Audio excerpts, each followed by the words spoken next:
बरसों से हमने सरकार को सेवा दिया है, आज ये स्थिति बन गई। हम बेल्टों से data entry operator, programmer, IT boy और स्टेनोग्राफर हमारी बहाली होती है वर्ष 1997 से।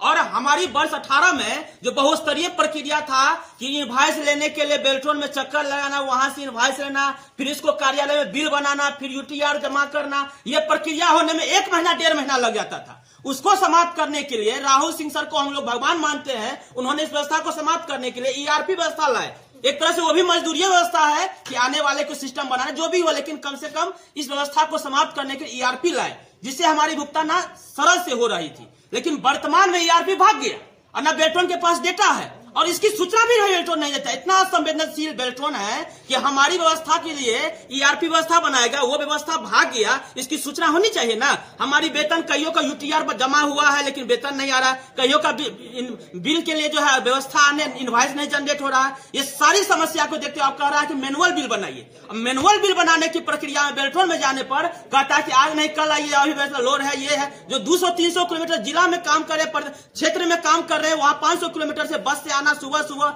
यहाँ आके फिर उनको खाली आ जाना, ये व्यवस्था को असंवेदनशील नहीं माने तो क्या मानेंगे। सरकार है कि अरबों रुपया का राजस्व क्षति हो रहा है, ये हम नहीं कर रहे, उनके ही सचिवों ने कहा है और बेल्ट्रॉन के प्रबंध निदेशक ने कहा है कि सरकार को व्यवस्था के लिए 4000 से 5000 प्रति कर्म की राजस्व की बचत होगी और बेल्ट्रॉन को भी पेनल्टी देना पड़ता है। लेकिन सरकार है कि ईस्ट इंडिया कंपनी को चलाने के लिए हम लोगों को रोड पर छोड़ दिया है। ये ईस्ट इंडिया बंद करेगा, ये सरकार की तानाशाही नहीं चलेगा।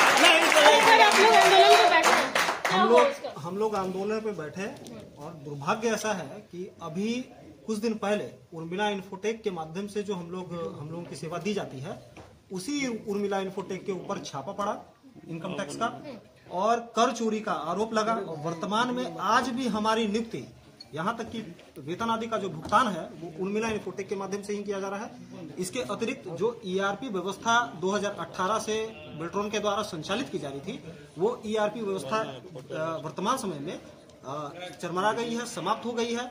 इसके कारण किशनगंज से, समझिए कि किशनगंज से लोगों को ट्रेन पकड़कर आना पड़ रहा है बेल्ट्रॉन और वहां पर वो विपत्र बना रहे हैं। उसके बाद वो जाते हैं अपने कार्यालय में, उसके पश्चात उनका भुगतान होता है। ये वित्तीय माह है मार्च का, जैसा आप लोग जानती हैं कि ये मार्च का महीना है और 31 मार्च तक सारे पैसे जो है विभाग के अंतर्गत वो सरेंडर हो जाएंगे।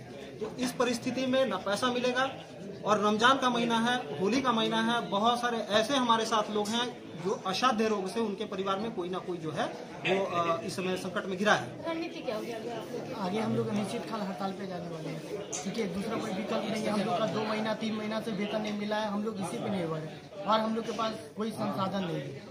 सरकार अभी जो स्थिति कर, हम बेल्ट्रॉन को दोषी नहीं मानते हैं, क्योंकि बेल्ट्रॉन के प्रबंध निदेशक ने वर्ष 18 में लिख दिया था सरकार के प्रधान सचिव समान प्रशासन को कि ये जो बहुस्तरीय प्रक्रिया है जिसमें न बेल्ट्रॉन को प्रॉफिट है न सरकार को प्रॉफिट है और कर्मी को भी स्वयं भुगतान नहीं होता, इसे समाप्त करके सीधे विभागीय संविदा करते भुगतान करे। लेकिन ये सरकार है कि ईस्ट इंडिया कंपनी के माध्यम से अरबों रुपया का राजस्व की चोरी होने से बचा नहीं रहा है और वो चोरी कर रहा है। मानव को रोड पर लाने का काम किया सरकार की तानाशाही है। मुख्यमंत्री आज तक हम लोगों की बात को कभी नहीं सुने। ये क्या है, गोली मार दे, लेकिन इस व्यवस्था को समाप्त करने के लिए हम लोग सड़क पर आएंगे। पानी के यदि मुख्यमंत्री को यह है कि लाठी चार्ज करने के बाद ही होगा तो लाठी खाएंगे, फांसी लगा दे, लेकिन व्यवस्था समाप्त करे नहीं। मानव का विरोध है। ERP जो हम लोगों को ERP सिस्टम से हर महीने सही समय पर वेतन भुगतान हो जाता था, वो अब बिल्कुल खत्म हो चुकी है। बेल्ट्रॉन अपना तरीका आजमा रहा है कि नहीं मैनुअली में जो कि 1 महीना 2 महीना 3 महीना न जाने 6 महीना लग सकता है वेतन देने में। आप बताइए मैडम, ये फेस्टिवल का टाइम है, होली आने वाली है, ईद है, बहुत रमजान भी शुरू होने वाली है, तो क्या हम लोग भूखे मरे? हम लोग कैसे अपना त्योहार, बेल्ट्रॉन सरकार अपना तो त्योहार मना ही लेगी, मगर हम लोगों का क्या, हम लोग कैसे त्योहार मनाएं? हम लोग घर से दूर पदस्थापित हैं, उसके बावजूद हम लोग का वेतन समय से नहीं मिलता। अब बताइए हम लोग का काम कैसे चलेगा? कितने साल से नौकरी? जी 2 साल। तो देखिए, इस चीज को समझिए, इस बात को समझिए। आप नर हैं, आप बहुत अच्छे आदमी हैं, आप सरकार के लिए बहुत अच्छे भलाई के काम कर रहे हैं। 12-12 घंटे 10-10 घंटे रात के 9-9 बजे तक काम करते हैं। क्या मिलता है आपको? क्या मिलता है आपको कि लाइन में लग के और उसके बाद हम बैठे और वेतन ना मिले, यही मिलता है ना जी? यही चीज मिलती है ना आपको, और कुछ तो नहीं मिल रही है। हम सीधा क्वेश्चन आपसे करते हैं। आप हैं यहाँ पे, आप काम कर रहे हैं, अपने सरकार के पक्ष में, अपने अधिकारी पदाधिकारी के पक्ष में काम कर रहे हैं। आपके अधिकारी कितना सपोर्ट किए हैं? छोटी सी बात को समझिए, ये छोटी सी बात आप लोगों के लिए छोटी है। यहाँ पे जितनी भी संख्या में लोग आए हैं, वो लोग अपने जिला स्तर से आगे बढ़ के काम करें।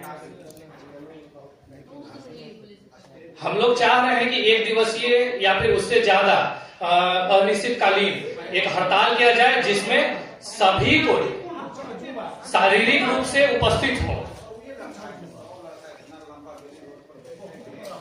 अगर एक बार पटना में हुक्कार भर दिया जाए, जोर शोर से हुक्कार भर दिया जाए, तो हमें नहीं लगता कि सरकार की नींद नहीं खुलेगी। आराम से खुल जाएगी नींद, और एक बार हुक्कार में ही नींद खुल जाएगी।